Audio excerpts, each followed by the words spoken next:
ہمیشہ زندگی میں ایسے لوگوں کو پسند کرو جن کا دل ان کے چہرے سے زیادہ خوبصورت ہو۔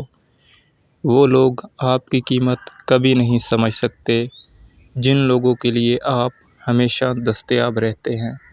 زندگی کے ہر موڑ پر جہاں امتحان ہوتے ہیں وہیں اللہ کی مدد بھی موجود ہوتی ہے۔ دستک دینا ہر مرد کی فطرت ہے اور دروازہ نہ کھولنا عورت کا حسن۔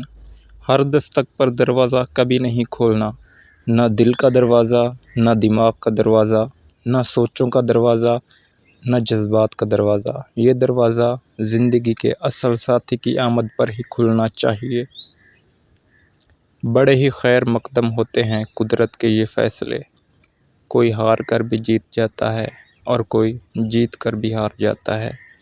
وہ جو ایک حکم سے چاند کو 2 ٹکڑوں میں تقسیم کر کے اسے اس کی جگہ سے سرکا سکتا ہے، اس رب کے لیے تمہاری ان خاک سے بنی ہاتھ کی لکیروں کو بدلنا بھلا کیا مشکل ہے؟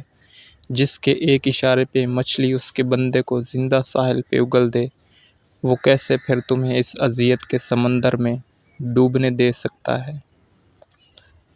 زندگی میں ہمت کبھی نہیں ہارنی چاہیے۔ زندگی کہیں سے بھی شروع ہو سکتی ہے۔ خالی ہاتھ رہ جاتے ہیں وہ لوگ جو دوسروں کی خوشیاں چھین لیتے ہیں۔ اس شخص کو کوئی نہیں بدل سکتا جسے اپنے اندر کوئی غلطی نظر ہی نہ آتی ہو۔ اگر کوئی شخص آپ کو عزت دیتا ہے تو اس کا مطلب یہ نہیں کہ آپ بہت عظیم انسان ہیں، بلکہ یہ کہ وہ شخص خود ایک اعلیٰ ظرف انسان ہے۔ کیا کہا، لوگوں سے امید لگا بیٹھے ہو، نادان ہو، قصہ یوسف نہیں سنا؟ ایک بار حضرت جبرائیل علیہ السلام نے عرض کی، یا اللہ، میں آپ کی عبادت کرنا چاہتا ہوں۔ اللہ نے فرمایا، کر لو۔ انہوں نے 2 رکعت نماز کی نیت کی اور ایسے نماز ادا کی کہ 40,000 سال کے بعد سلام پھیرا۔ اللہ پاک نے فرمایا، تم نے بہت اچھی نماز پڑھی، لیکن ایک امت آنے والی ہے جس کی فجر کی 2 سنتیں تیری اس نماز سے بڑھ کر ہوں گی۔ میں دوسروں کی باتوں سے اس لیے بھی متفق ہو جاتا ہوں کہ وہ چپ کر جائیں۔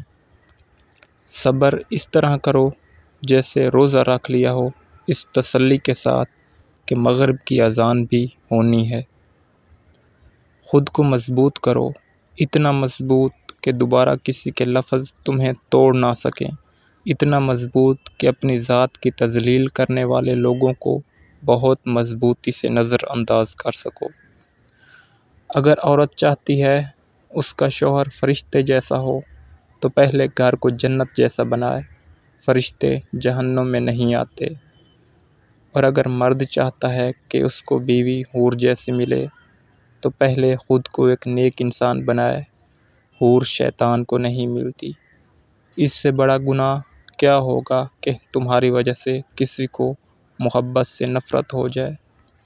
نماز فجر کی اذان سب سے پہلے انڈونیشیا سے شروع ہوتی ہے، اس کے بعد Sumatra, Malaysia, Dhaka, Sri Lanka, India, Pakistan, Afghanistan, Muscat, سعودی عرب، کویت، دبئی، یمن، عراق، ایران، استنبول، طرابلس، لیبیا، امریکہ تک مسلسل 9 گھنٹے فجر کی اذان ہوتی ہوئی واپس انڈونیشیا پہنچتی ہے، جہاں نماز ظہر کی اذان کا وقت ہو جاتا ہے۔ بالکل اسی طرح 5 وقت کی اذان سے پوری روئے زمین پر ایسا کوئی بھی سیکنڈ نہیں ہے کہ جب اذان کی آواز پوری دنیا میں نہ گونجتی ہو۔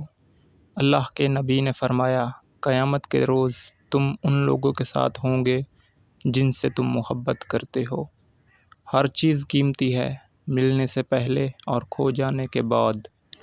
سورۃ یوسف سکھاتی ہے، بیمار صحت یاب ہو جاتے ہیں، کھوئے ہوئے مل جاتے ہیں، مشکلیں آسانیوں میں بدل جاتی ہیں اور غم خوشیوں میں بدل جاتے ہیں، اور بے شک سب اللہ کے حکم سے ہے۔ اور تمہیں پتہ ہے 40 سال بعد یعقوب علیہ السلام کو ان کے یوسف ملے تھے۔ ہر یوسف کو پانے کی قیمت صبر اور انتظار ہے۔ اللہ نے قرآن پاک میں جگہ جگہ امید دلائی ہے کہ تم مجھ سے مانگو میں دوں گا۔ تو جب کبھی امید ٹوٹنے لگے تو یہ آیت یاد رکھیں، اللہ پاک فرماتا ہے، ہم دیکھ رہے ہیں تمہارا بار بار آسمان کی طرف دیکھنا۔